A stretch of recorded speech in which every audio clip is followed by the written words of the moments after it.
If you're new to this channel, if you have not already subscribed, definitely click the subscribe button and also give this video a thumbs up, smash the like button so that we can get this video shared throughout the YouTube algorithm. And right now, currently as we speak, we know that the situation in Kenya is has been devastating with the loss of lives over the past 48 hours. And we saw today where President Ruto decided that he would not proceed with the controversial tax bill that many of the youth in Kenya were protesting, many of the Kenyans were protesting. And this was a shock to me personally because, I always have viewed Ruto as someone who is definitely controlled, but he's also an opportunist in trying to enrich himself. And now that I imagine that he would take a step back and not sign this bill, I thought that he would push forward with it, especially since it passed the vote in the Congress in Kenya. So seeing that this did not go through was surprising, to say the least. And I have to say that going back last year here at African Liberation Media, we were the first channel that I know of to start warning people about the things that President Ruto was doing. And I know that at the time, it was a time where some people felt that he was a good leader based off of some of the actions that he had been taking. But one of the things that really worried us was not only how he was seeming to align himself with the West, but from people who were on the ground who were talking about the conditions of the country since he took office. And this finance bill was just the nail in the coffin, if you want to say that, for him as president, because now you have many people who are saying that he should resign. But one of the things that people have not mentioned, I've heard some people talk about him trying to use this tax bill to pay back the IMF, and also with the money that they receive from countries like China, looking for ways to pay back their debt. But what people miss is that Ruto also implemented a lot of tax exemptions for different countries in the EU and other foreign corporations to come into Kenya and do business. So a part of this tax increase on the citizens also had a lot to do with the fact that he was cutting taxes for the larger corporations and other countries. And he had to find somewhere to make it up. So he was going to make it up from the citizens.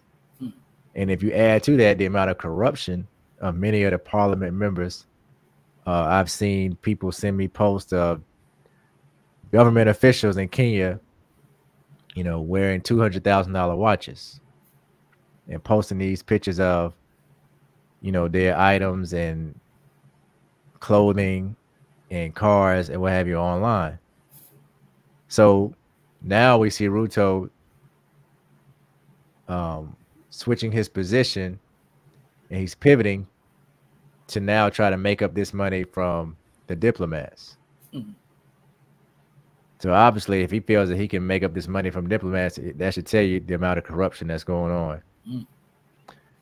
But today it was reported that Ruto said he will not sign the into law the controversial tax bill after more than 20 people died in protest on Tuesday.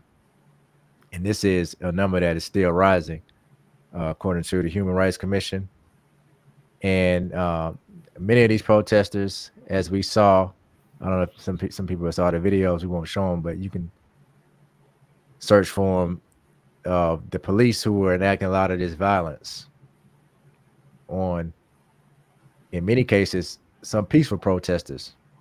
Some of the protests did turn violent, where they stormed different buildings and set buildings on fire. But you know what? Sometimes when you protest peacefully, people don't listen fast enough. Now, this is not me advocating anyone to go out there and commit any acts of violence, but in some cases, the only way that you can force your politicians to listen to you is if they feel pressure from the type of protests that are taking place. We saw this take place in Egypt many years ago, over a decade ago now, where they protested the president then, I believe his name was Mohammed. I can't remember his last name, but they protested him because of the Islamic direction he was trying to take the country in. Was it Morsi? Morsi, yeah. Morsi was the president. And, many of these protesters acted in violence. But it got the attention of the government, and even with the use of the military, they still were not able to stop these protesters until they had to force Morsi to step down as president. So, I think you have to commend the brothers and sisters on the ground in Kenya for participating in these protests. And it really shows you. I was talking to someone today, and I said to them, America is too rich for a revolution. Because the talks of this finance bill started, I think, back in February, even though there were already measures that were taking place, or that had taken place prior to them actually drafting this bill to implement these new taxes on different commodities and products that would make life harder for the everyday Kenyans. But it just started just 4 or 5 months ago, and now you see this result today. And in a country like America, there are issues that we've been talking about for years before any action takes place. And what it really tells me is that a lot of people in America are really too comfortable with the lifestyles that we have to take action for what we know is wrong. I don't know how you feel about that, Baba Makaru, but I feel as though if many Americans didn't have access to credit cards and loans, and we lived off a economic system where you only had cash, then this inflation and these tax increases, even by the Biden administration, and what they did with the IRS and what they did by trying to go into people's cash apps or Venmos to see if they're making extra money, doing things on the side, it would have a vast impact on your everyday lifestyle, which I think will force more people to be furious, upset, and actually do something. But I think because we have an economy that is fluffed up with the ability for us to just swipe a credit card, or the ability for them to print money, then I think, it's easier for a lot of people here to deal with than it would be in a place like Kenya. Yeah, I think I saw the interview that Uma Obama, the half sister of Barack Obama, who is actually 64 years old, but she went out to join the youth in the protest, and she was tear gassed. And she talked about many of the grievances that the Kenyan youth have. Obviously, about 80% of the population is under the age of 25. So, that's one real factor. And I think this is the case all across Africa. And there are a lot of commentators who think that this is the beginning of youth-led protests against these neo-colonial kleptocrat governments that run the African continent, and that they could very well spread to other countries, and we could see something tantamount to the struggle against colonialism that would actually wind up overthrowing neo-colonialism. We'll have to see, but I think that you're right in terms of Sister Obama talked about the massive unemployment for the youth of Kenya, and the high levels of poverty. So you have a vibrant young group of people who simply don't have opportunities, but you have a class of politicians and an African bourgeoisie that Kwame Nkrumah talked about in his last book, Class Struggle in Africa, running these countries, enriching themselves. And, this corruption it extends across, I would say, the majority of the countries on the African continent. So there's a vast difference, because the United States has the means to pacify people via various handouts and other things, and but the situation in the United States is going to change. So it's definitely going to change.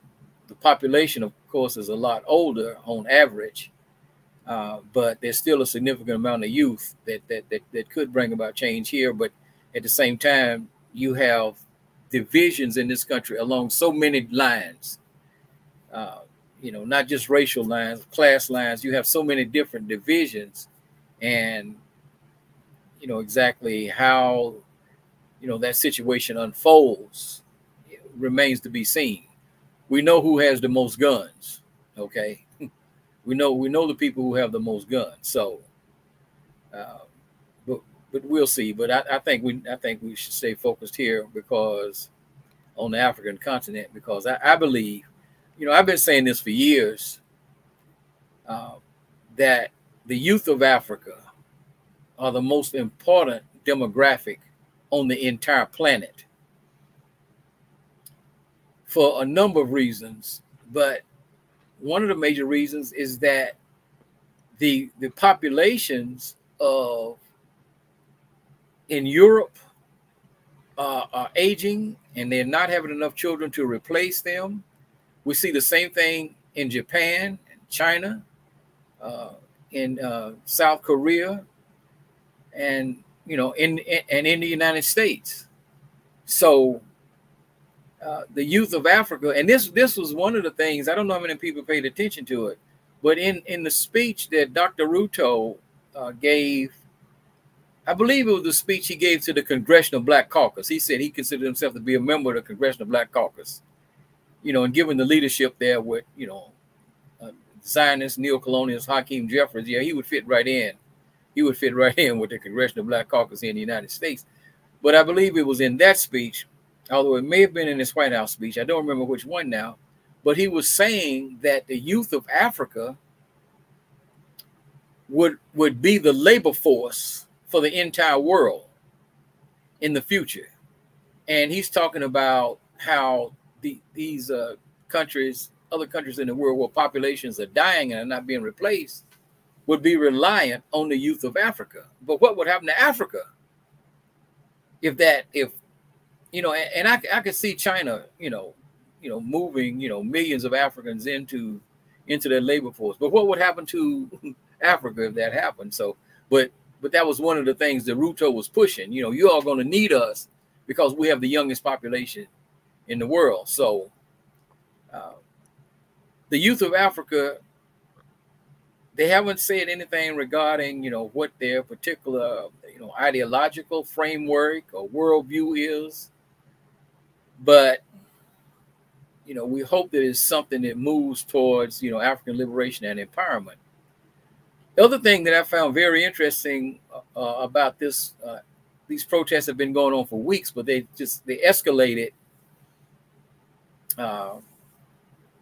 2 days ago with the situation in the parliament and the violent response by the police. By some counts, up to 50 people may be dead.